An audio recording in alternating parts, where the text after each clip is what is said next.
ஒரு மகிழ்ச்சியான செய்தி. இதயம் நல்லெண்ணெயின் விலை லிட்டருக்கு ரூபாய் 105 குறைஞ்சிருக்கு.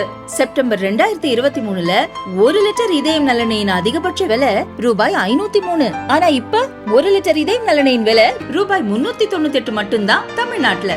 அப்ப இனிமே எல்லாரும் இதயம் நல்லெண்ணெய் வாங்கலாம் இல்ல? அம்மா மக்கள் முன்னேற்ற கழகத்தின்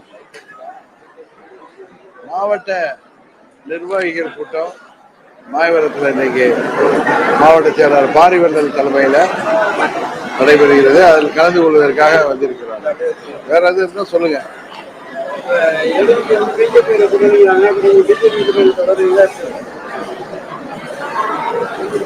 பாராளுமன்ற தேர்தல் என்பது மோடி அவர்கள் மீண்டும் இந்தியாவின் பிரதமராக வேண்டும் என்று மோடி அவர்களுக்கு ஆதரவு அளிக்கின்ற விதத்தில் நாங்கள் தேசிய ஜனநாயக கூட்டணியில இணைந்தோம். தமிழ்நாட்டில் சட்டமன்ற பொதுத் தேர்தலில் திமுகவை வீழ்த்த வேண்டும் என்றால் திமுகவை எதிர்க்கின்ற அனைத்து கட்சிகளும் ஓரணியில் இணைய வேண்டும் என்கிற எண்ணத்தில் நாங்கள் தேசிய ஜனநாயக கூட்டணிக்கு ஆதரவளிக்கிறோம்.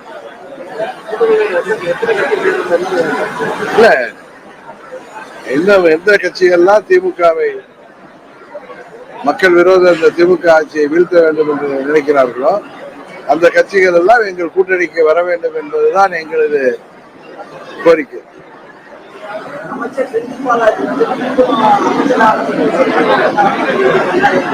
அமைச்சர் பதவியிலிருந்து விலகணும் ஒரு வாரத்துல ஏதோ பார்த்தேன் நான்.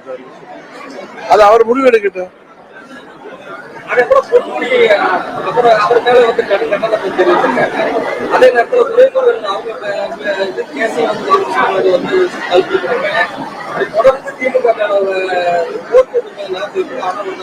கோர்ட்டு நடவடிக்கை சட்டப்படி நடவடிக்கைக்கு நீங்க என்ன காரணம் கற்பிக்க முடியும்? நீதிமன்றம் உச்ச நீதிமன்றம் சாட்சிகள் அழைக்க முடியும் கண்டனம் தெரிவிச்சிருந்தாங்க. அவருக்கு ஃபைனலா வாங்கி கொடுத்துருக்காங்க. பதவி வேணுமா இல்ல வெளியில இருக்கணுமாட்டு. அதே மாதிரி பொன்முடி அவர்கள் பேசியது எவ்வளவு கேவலமா இருந்துச்சுன்னு எல்லாருக்கும் தெரியும். அதை நீதிமன்றமே தாமாக முன்வந்து வழக்கு தொடுத்திருக்காங்க. அது மாதிரி துரைமுருகன் ஏற்கனவே விடுதலையான வழக்குகளை அந்த வழக்குகளை விடுதலை பண்ணது தவறு அப்படின்னு சொல்லி அந்த கேஸ் நடத்தணும்னு சொல்லியிருக்காங்க. இது சட்டத்தின் ஆட்சி எப்பொழுதும் நடுநிலையோடு இருக்கும். அதன்படி நடக்கிறது.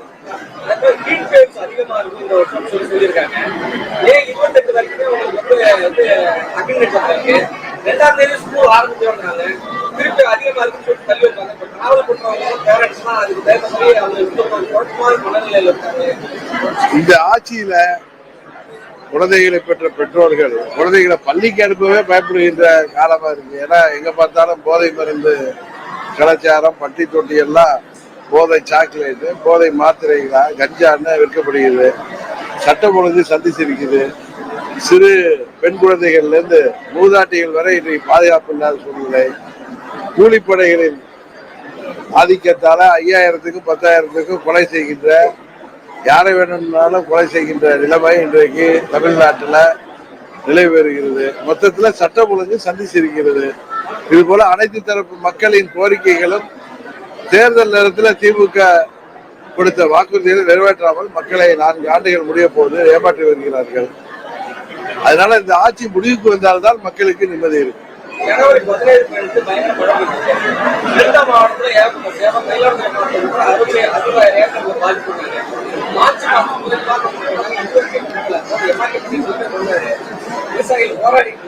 அதாவது அவங்க கணக்குப்படி இன்னும் மார்ச் மாதம் வந்திருக்காது. 2026 மார்ச்சுக்கு பிறகு மக்களாட்சி அமையும். அந்த நிவாரணங்கள்லாம் உரியபடி வழங்கப்படும்.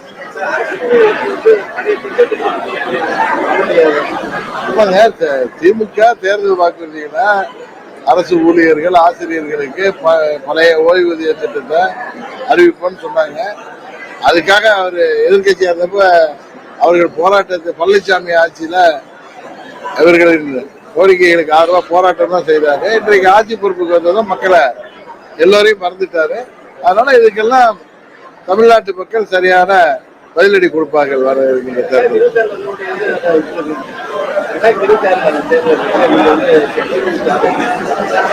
அதாவது எங்களது தேர்தல் அறிக்கையில நீங்க விவரமா பாப்பீங்க.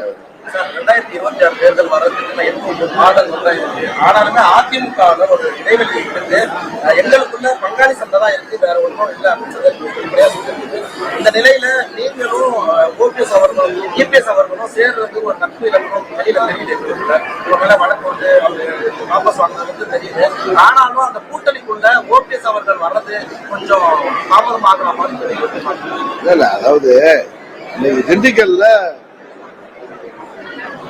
அம்மா மக்கள் முன்னேற்ற கழகத்துக்கும் அதிமுகவுக்கும் பயங்கர வாய்ப்போரெல்லாம் நடந்துச்சு. இப்போ நீங்கள் கூட்டணி தேசிய ஜனநாயக கூட்டணியில் அவர்களும் வந்திருக்காங்க. அதை பத்தி ஒரு கருத்து என்னன்னு சொல்லுங்க. இன்றைக்கு நமது ஒரே இலக்கு திமுகங்கிற தீய சக்தியை ஆட்சி பொறுப்புல இருந்து அகற்றணும்.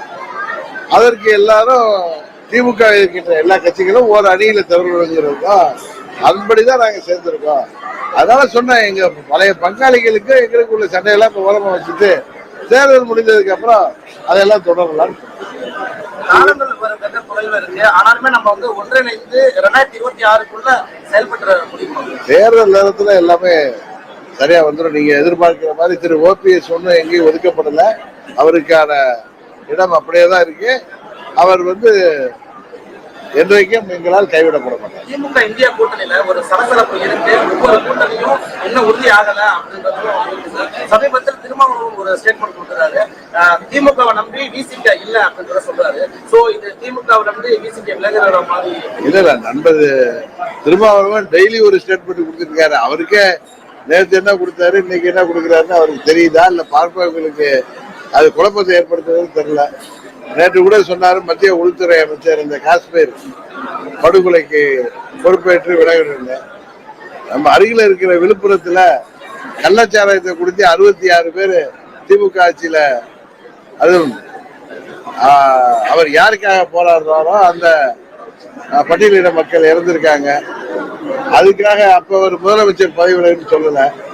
அவருடைய போக்கே வித்தியாசமா போயிட்டு இருக்கு.